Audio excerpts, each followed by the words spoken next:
뭐야? 양세희라고 있니?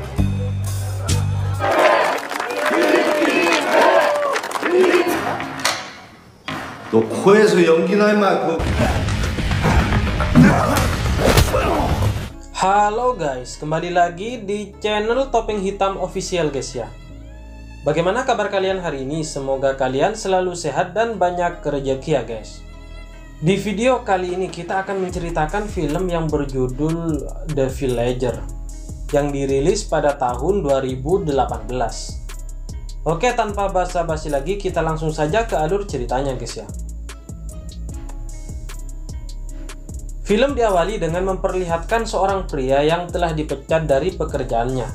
Dia adalah Gicol, dimana sebelumnya dia bekerja sebagai pelatih tinju. Namun setelah dipecat, dirinya menuju ke sebuah desa yang direkomendasikan oleh adiknya untuk mendapatkan pekerjaan baru. Saat di perjalanan, mobil Gicol sempat bocor sehingga dirinya harus menelpon petugas setempat untuk meminta bantuan. Sambil menunggu petugas, Gicol tak sengaja melihat poster orang hilang yang bernama Soyun. Singkat cerita, Gicol melanjutkan perjalanan bersama petugas sambil menderek mobilnya. Setelah sampai di bengkel, Gicol tak sengaja melihat seorang remaja perempuan yang bernama Yujin sedang berkelahi dengan 3 orang remaja lainnya. Melihat hal itu, dia tidak tinggal diam. Gicol pun mencoba untuk melerai mereka. Namun dirinya malah dimarahi oleh remaja-remaja yang sedang berkelahi. Sampai akhirnya Gicol dihampiri oleh kenalannya yang merupakan seorang polisi. Dia bernama Dongso. Sementara di sisi lain, Yujin menemui nenek sahabatnya yang bernama Soyun yang hilang selama beberapa hari belakangan ini. Kemudian Yujin masuk ke kamar Soyun dan mengingat kembali kenangan bersama sahabatnya. Saat pulang dari rumah sahabatnya, terlihat Yujin diikuti oleh orang yang mencurigakan. Namun dirinya berhasil pulang menaiki bis. Saat di pagi hari, Gicol mendapat pekerjaan baru, yaitu menjadi seorang guru BK yang bertugas mencari siswa-siswi yang masih memiliki tunggakan di sekolahnya. Terlihat Gicol yang masuk ke ruangan guru untuk memperkenalkan diri. Kemudian dia juga duduk di samping guru seni rupa yang bernama Jisung. Singkat cerita, Gicol masuk ke kantin untuk menagih uang sekolah siswa yang belum lunas. Di sini banyak sekali siswa yang memperhatikannya karena memiliki tubuh yang tak biasa untuk seorang guru. Kemudian dia bertemu dengan Yujin yang bersekolah di situ dan kebetulan belum membayar uang sekolah. Di sini Yujin mengatakan akan segera membayar uang sekolahnya. Kemudian dia pun langsung pergi. Gicol yang berada di luar sekolah, dirinya melihat Yujin yang bergerak mencurigakan. Hal itu membuat Gicol mengikuti Yujin dari belakang. Sampai akhirnya terlihat Yujin yang pergi ke sebuah klub. Di sini dia mencoba untuk bertanya ke beberapa orang tentang keberadaan sahabatnya, karena Soyun pernah bekerja di klub tersebut. Terlihat Gicol yang masuk untuk menjemput Yujin. Dengan perdebatan kecil, akhirnya Gicol berhasil membawa keluar Yujin. Saat di luar, Gicol memarahi Yujin karena seharusnya dia tak masuk ke tempat tersebut. Kemudian Gicol mengantar Yujin pulang. Di dalam mobil, Yujin mengatakan jika dirinya akan berusaha mencari tahu tentang hilangnya Soyun. Kemudian dia menyuruh Gicol untuk menurunkannya dan dirinya akan berjalan pulang sendirian. Saat sedang berjalan, tiba-tiba ada mobil yang berhenti. Kemudian seorang pria turun dan sempat melumpuhkan Yujin. Beruntung Gicol kembali karena handphone Yujin sempat tertinggal di mobilnya. Hal itu membuat pria tersebut kabur sebelum membawa Yujin. Melihat hal itu, Gicol dengan segera membawa Yujin ke rumah sakit. Sesampainya di sana, terlihat polisi yang juga berada di sana. Kemudian polisi itu mengatakan akan menyelidiki orang yang membuntutinya, serta kasus hilangnya Soyun. Namun Yujin membantah karena dirinya pernah membuat pengaduan kepada mereka tentang kasus ini. Namun tak pernah ada hasilnya. Mendengar hal itu, polisi tetap mengatakan akan memberi kabar, kemudian keluar dari sana. Gicol yang merasa aneh, dia pun keluar dan mengobrol dengan Dongso.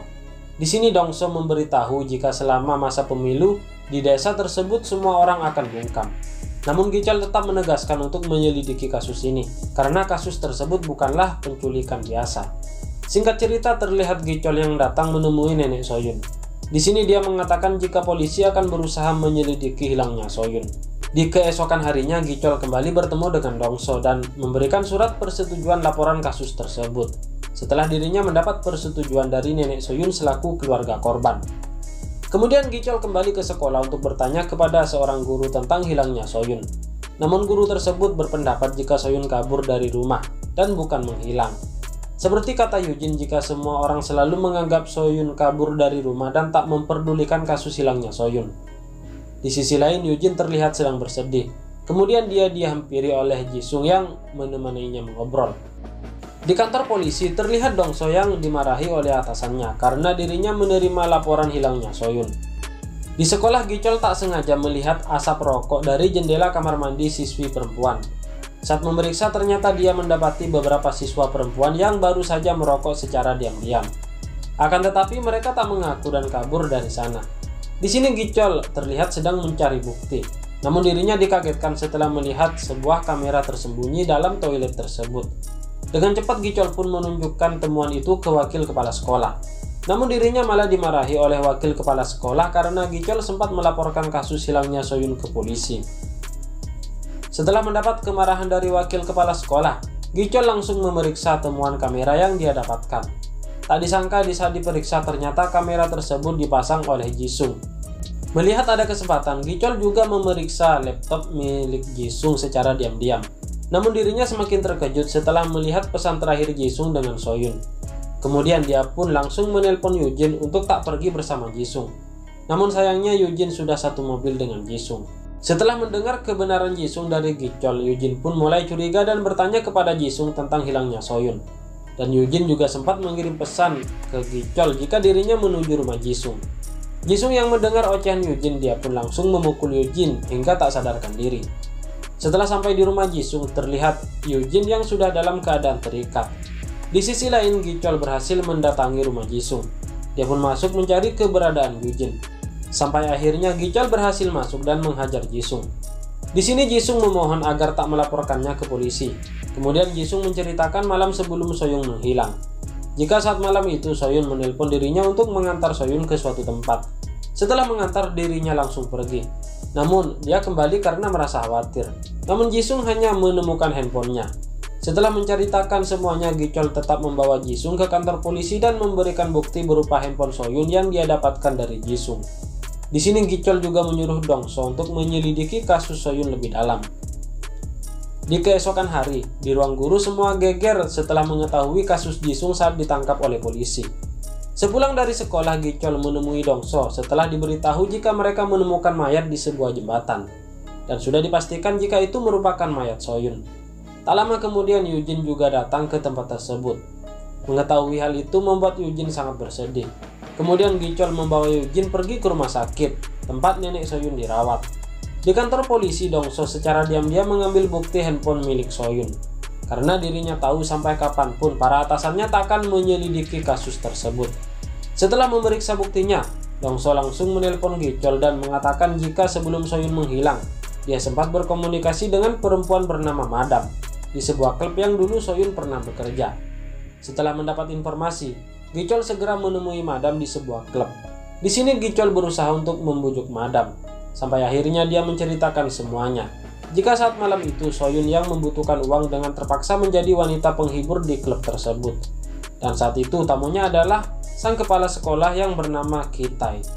Beberapa waktu kemudian, Soyun mendapat telepon jika neneknya sedang sakit. Kemudian Soyun berinisiatif untuk meminta bantuan terhadap Kitai agar mau membiayai perawatan neneknya. Dan juga Soyun mengatakan jika dirinya mengenali Kitai, jika dia adalah kepala sekolah di sekolahnya. Kitai yang tak mau aibnya terbongkar, dia pun memerintahkan anak buahnya untuk membungkam Soyun. Namun di saat itu Soyun berhasil kabur dari klub tersebut. Setelah mendengar cerita dari Madam, Gicol harus berhadapan dengan beberapa anak buah Kitai yang mencarinya. Sampai akhirnya keributan tak terhindarkan. Dengan perlawanan yang cukup sengit, Gicol berhasil melumpuhkan mereka semua. Kemudian Gicol mengancam salah satu anak buah Kitai untuk menceritakan hal yang sebenarnya. Di sini dia mengatakan di saat malam itu dia hendak menculik Soyun yang berada di kamar mandi di sebuah pom bensin. Namun saat membuka pintu toilet, dia melihat Soyun yang bersama Jisung. Di sini diketahui jika ternyata Jisung merupakan putra Kitai. Setelah beberapa waktu, Dongso menelpon Gicol jika semalam Jisung telah dibebaskan dari penjara. Merasa khawatir, Gicol berusaha menelpon Yujin, yang ternyata Yujin juga ditangkap dan disekap oleh Jisung. terlihat Gicol yang mencari Eugene ke tempat tinggal Jisung. Akan tetapi dia tidak menemukannya. Namun Gicol berhasil menemukan alamat rumah Kitae. Di sisi lain, Kitae juga datang menemui anaknya yaitu Jisung. Saat sedang memarahi Jisung, Kitae tidak menyadari jika saat itu Jisung sedang menyembunyikan Eugene di dalam lemari. Di sini juga terungkap jika Kitae adalah orang yang membunuh Soyun demi membersihkan namanya. Selang beberapa waktu, Eugene berusaha kabur dari Jisung. Di saat yang bersamaan, Gicol berhasil datang dan mendobrak pintu. Di sini dia melihat Eugene yang terluka parah. Dia pun berusaha untuk menghentikan pendarahannya. Akan tetapi dari belakang Jisung berhasil menusuk Gicol. Namun luka seperti itu tak menghentikan aksinya. Dia pun dengan cepat menghajar Jisung hingga sekarat. Setelah membuat Jisung tak sadar, Gicol segera membawa Eugene ke rumah sakit. Di sisi lain, hasil pemungutan suara Kitae berhasil menang, sehingga membuat dirinya terpilih menjadi bupati. Setelah berhasil menjadi bupati, Kitae segera pulang. Namun di tengah perjalanan, Gicol berhasil menghentikan mobil Kitae. Selang beberapa waktu, Dongso bersama polisi yang lain datang untuk menangkap Kitae. Karena ternyata Dongso berhasil menemukan bukti jika Kitae adalah pelaku pembunuhan Soyun. Beberapa hari kemudian, berita tentang Bupati Kitae telah keluar, di mana dia telah menjadi tersangka pembunuhan Soyun, dan juga Jisung serta kepala polisi setempat juga ikut tertangkap. Di sisi lain, Gicol berpamitan dengan Dongso untuk pindah ke kota lain. Saat di rumah sakit, terlihat Eugene yang baru tersadar. Di sini dia melihat boneka pemberian dari Gicol sebelum Gicol pergi. Namun Eugene tetap tersenyum, karena akhirnya pelaku dari pembunuhan sahabatnya bisa terungkap. Kemudian, film ini pun selesai guys ya. Dari cerita ini kita bisa mengambil pelajaran, jika lika-liku kehidupan akan terus mengiringi perjalanan kita. Untuk itu tetaplah fokus dengan tujuan kita untuk melangkah lebih maju. Oke, bagaimana menurut kalian? Sangat seru kan guys ya? Bagi kalian yang baru menemukan channel ini, mohon dukungannya dengan cara klik like, share, dan juga subscribe di bawah ini. Serta aktifkan juga tombol loncengnya, supaya kalian tahu jika ada konten terbaru dari channel ini guys ya. Oke, terima kasih guys. Bye-bye.